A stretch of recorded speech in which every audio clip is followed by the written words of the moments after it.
Before we show you our video, we had prepared a PowerPoint and a video, but because of time, I think we will let the PowerPoint for another day. We'll show you the video. But before we show you the video, I'll maybe invite Deidre to say something about their costume. Just what do you say about their costume that they're wearing today?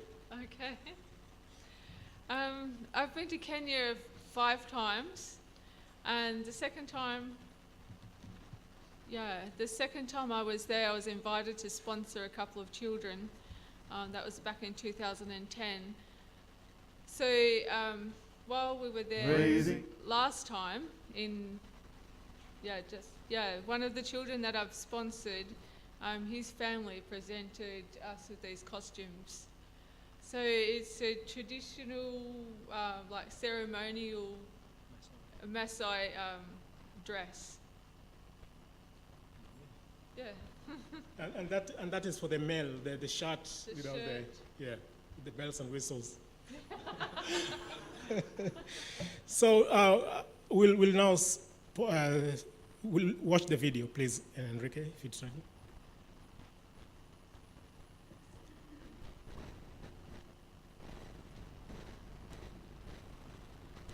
So we made this video in October and November when we visited Kenya, and it was a very intense time, and the children were very, very happy to have us. So we want to thank you very, very much for the welcoming, for the session. It was very, very good. We thank all the children for the songs, for the memory verses that you narrated to us, and we encourage you to work very, very hard in school. We are going to support you in every way that we can. And as your chairman has mentioned that you are squeezed here, we are planning to move to the new school as soon as possible. So,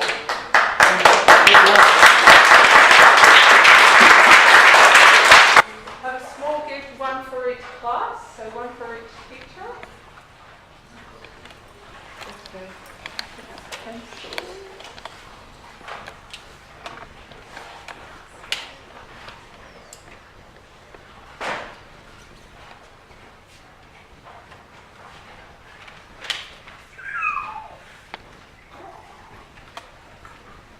So this is in the church where they are still having their school session.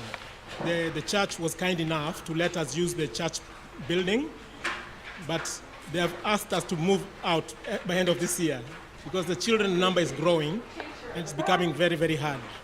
So we are working very hard to finish the school building so that they can move there. And so many children cannot come because the space is not enough.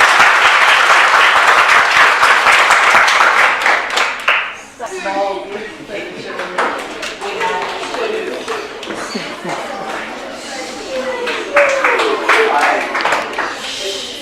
We have two. These are some of the balls that were presented to us by Brother Peter. So just some of them we managed to get over. Because we believe in physical education as well. Yes. So you need to keep fit, and so the teachers will look after these for you, but you can use them as you please. We also have toothbrushes for every child. So it's very important to look after your health and to brush your teeth all the time. Your teeth are there for your lifetime and you want to look after them. So when should you brush your teeth, children? Yes? After a meal. Very good.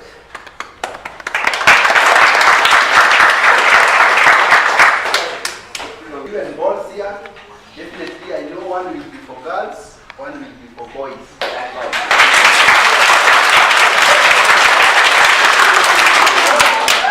And they will be on the care of the games teacher. So these are some of the toothbrushes that our sister Gwada gave us to take to the children. And each child got one, even the teachers I think got some. And we hope to give them an ongoing dental program. We have a dentist friend of ours who is willing to be coming to check their teeth and things like that. So we are trying to tell the story of these children. You know, we are trying to make it not to be our story.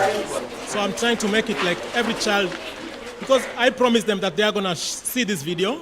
We are going to host it tomorrow. And then we've got a long one which is not edited. So every child will see their role in the school and in the program and everything that we do. So the children are very excited. It's giving them some self-esteem, some confidence, and they're really, really happy to interact with us and to come to the school. And also many children who are not coming to school are really, really praying that they may be allowed to join these other kids in the school.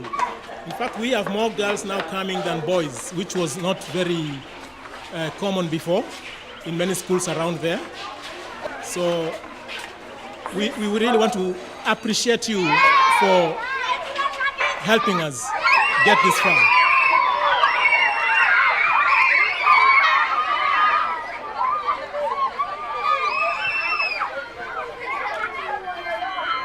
So we started with 2 balls and then we realized it was not just going to work. We had to go for 2 more balls. So by the time we left, they had 4 balls. We could not carry everything from Nairobi where our container is still sitting. We just carried a few things for them. But hopefully when the new school opens, we will bring the whole container and they can get all the stuff that we've been collecting for them. So as you can see, this is the first time some of them are kicking a ball like this. They usually make their own balls and tie things around, and they're very hard. This is the first time some of them are kicking a real professional pumped ball. So it's very exciting.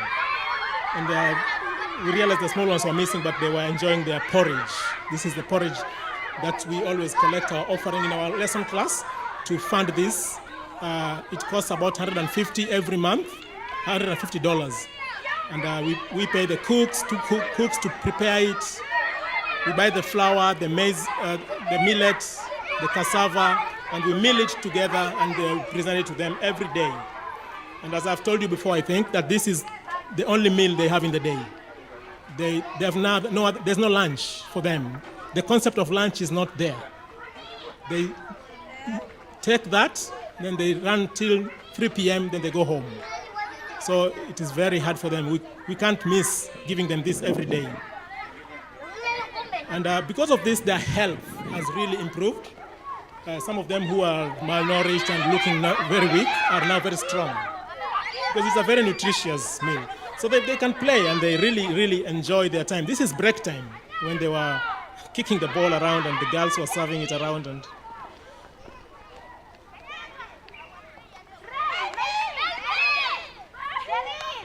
And this one helps the kids also to bond together, when they play like this. So we are not bothered that they have only 4 balls, because it helps them to play together rather than trying to give every kid their own ball, That's their teacher. That's one of their teachers who is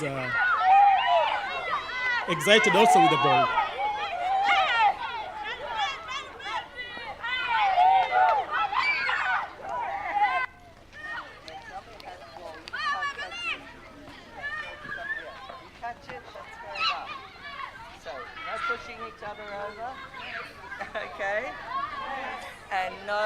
Pushing each other or grabbing the ball out of anybody's hand when they catch it.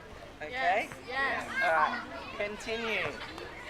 The girls were very, very rough here. They were really competitive. So this is the school building. That's the new building that we are putting up. As you can see, they have worked very hard and now it's on its final stages. These are inside the classrooms. What they're applying there is called building lime, because we don't have plaster boards like this. So once they've rendered the wall, they just apply this building lime to make it smooth before they put the first undercoat of paint and then the 2 coats of paint. So these are professional builders. These are not volunteers. These are people we pay, and they know their stuff. They do very good work, and it was interesting to see that in 1 month they pulled off all this. They really, really worked hard. They started their work at 6 a.m. in the morning up to 6 p.m. in the evening. They don't have much tools. They don't have ladders. They don't have, we just can't afford it. So they use whatever they can to get the job done. It's like it's being made by hand, so to speak.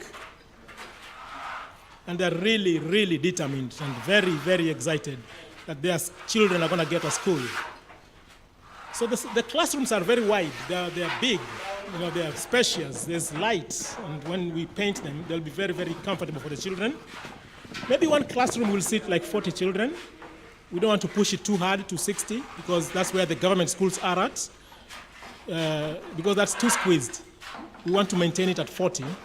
And we've got 8 classrooms. So we are looking at about 320 to 350 children. So thereabout, we'll be playing on that number. So that's the view of the yard, the playground from the school, from that window. That's outside of the building. They're trying to key in between the bricks so that they can do some pointing and make it ready for painting because they're going to paint and let the bricks stick out. They really want to make it look very beautiful. It's a beautiful building. It's probably the best building in the village, and they want to make it like that. They're really happy about it. It's cost a lot of money, and we are still short of money. At the moment, it has stopped. We need about 21,500 to finish it. That's what is standing between us and opening the building for the kids to go in. We don't know when that will be available. We are just praying that the Lord will provide, and we know He will provide. So this is the lower class, ground floor, and then on top there's the upper floor. So in between here, there was a hallway, which we converted into a staff room, an office at the bottom, a staff room on the top, and then that will be a staircase, that brick place, and then under it there'll be a staff toilet. So we managed to squeeze all this while we were still there, so that at least the teachers can have somewhere to sit, have a staff meeting, and an office where they can run the school from. So as you can see, these guys, I really respect them. The work they do with no tools, they're just imaginative and they make it happen. Yes. and the water, even the water, for them to get the water, they have to get it from the river, which is like, how far is that river? 2 kilometers away, yeah. So, yeah, we used to have a vehicle that goes all the way. Sometimes they draw it by cows and the water runs out and they have to go for more water. The scaffolding they are using there is just, the wood they've cut and made themselves. Trees, eh? Sir? Saplings, yeah.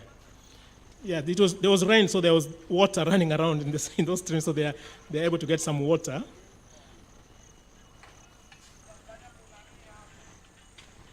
So that's the back of the building. That's from the back. And this school is sitting on 5 acres that we donated to the school, for this school.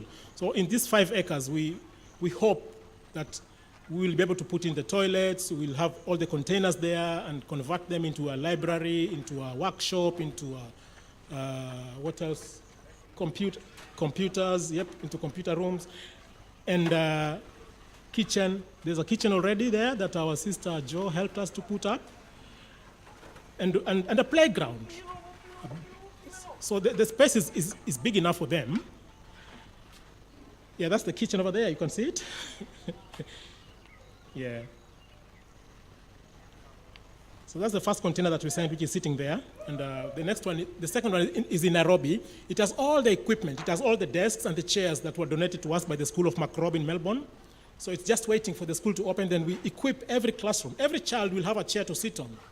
There'll be no squeezing and all that. It will be very, very... We want to show them that you can live well, you can study well, you can have a good atmosphere, and they can strive for excellence. So we want to have a standard that we meet and not go below.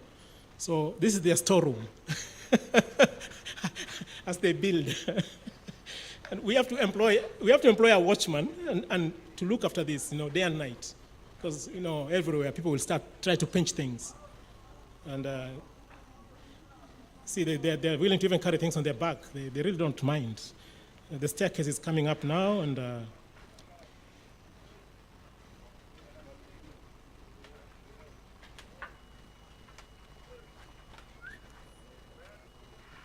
we had about a dozen builders here working on this project. And if we get the funds, I think in a matter of 2 to 3 months, they can finish it off. Because what is remaining now is to level the floor, is to paint every classroom, is to put glass on the windows, and it's to put the balustrades on the upper balcony so that they can't fall off. And the toilets, of course. So once all that is done, the school is ready to open. So at the moment, we've locked it. We've locked all the rooms. It's just under key and lock.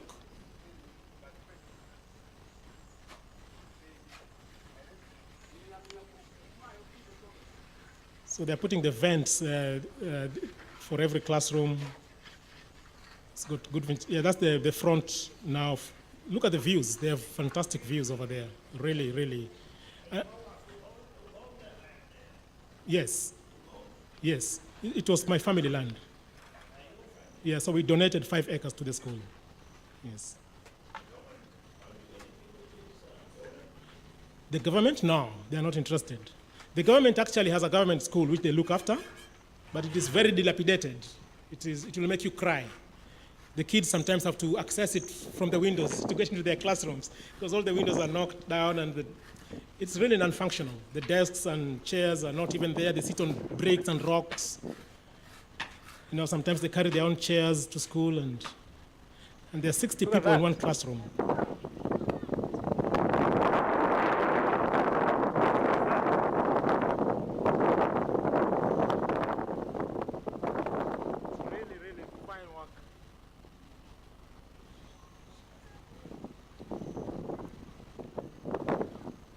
Behind the back side.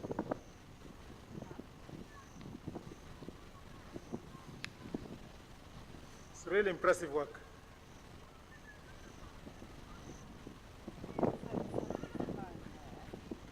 Yeah.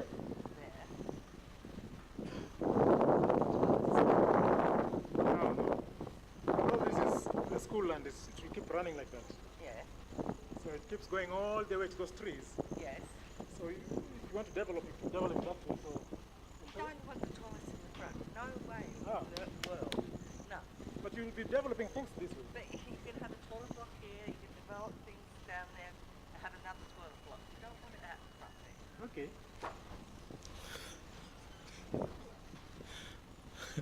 I had to shut up. Yep. So that's where there'll be an office down there, and then the So staff this is where room. we get the staff room, the office down here, the staff room up at the top. And then on the left there can be a store. Then on where the staircase is at the bottom, there can be a toilet. So we're getting about 4 rooms from this. Just this space that was going to west. Really, it was just going to be open space. If you can get 4 rooms from here, you're laughing.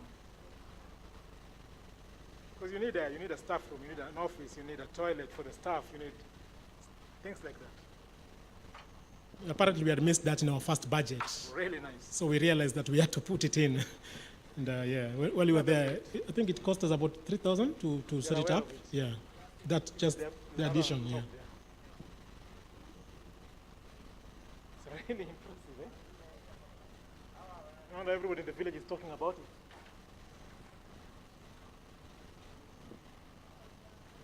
Every kid's dream to come to this school. I'm really impressed by this.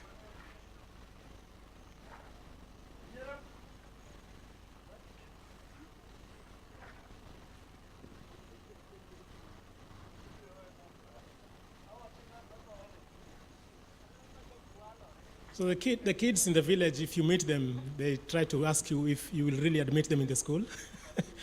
Like they think that we'll cut them out or something. So Yeah, they're going to do concrete on it. whereas we are aware that we can't That's take all the just a children, but we are going to try and get as frame to hold as it, many of them a as possible scaffolding. in. Yeah. Rail? Yeah, you're on the sides, yes.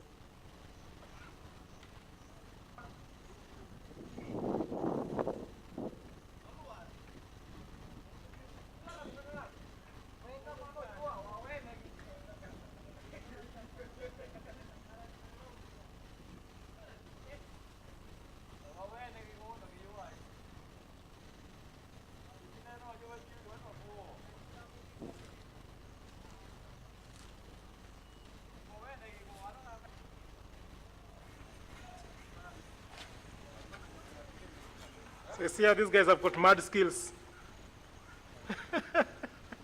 Their skills are really crazy.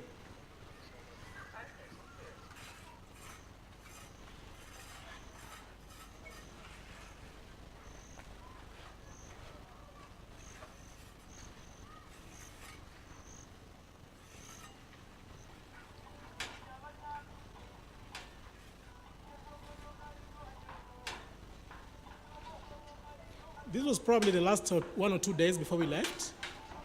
So after this, they continued until the money ran out. So they were finishing the staircase and that part of the office and the staff room. And so we hope that we will finish it. That is our prayer. Please pray for us. Please keep working with us. We thank you very much for this, and we really, really enjoy working with you. You've been really amazing. And the Ngope village appreciate you very much. The children always send their greetings.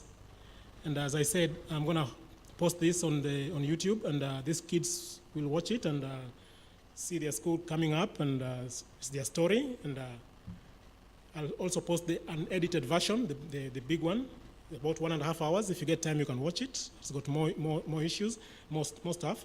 Next time, probably we'll show you how we worship with them and all that. So that will be the end of our program this morning. And I'll just now urge or ask us to separate into our classrooms. There'll be 1, 2, 3, and I think the Filipino class. Yes. So every class you can pray. You can finish with the word of prayer. And God bless you.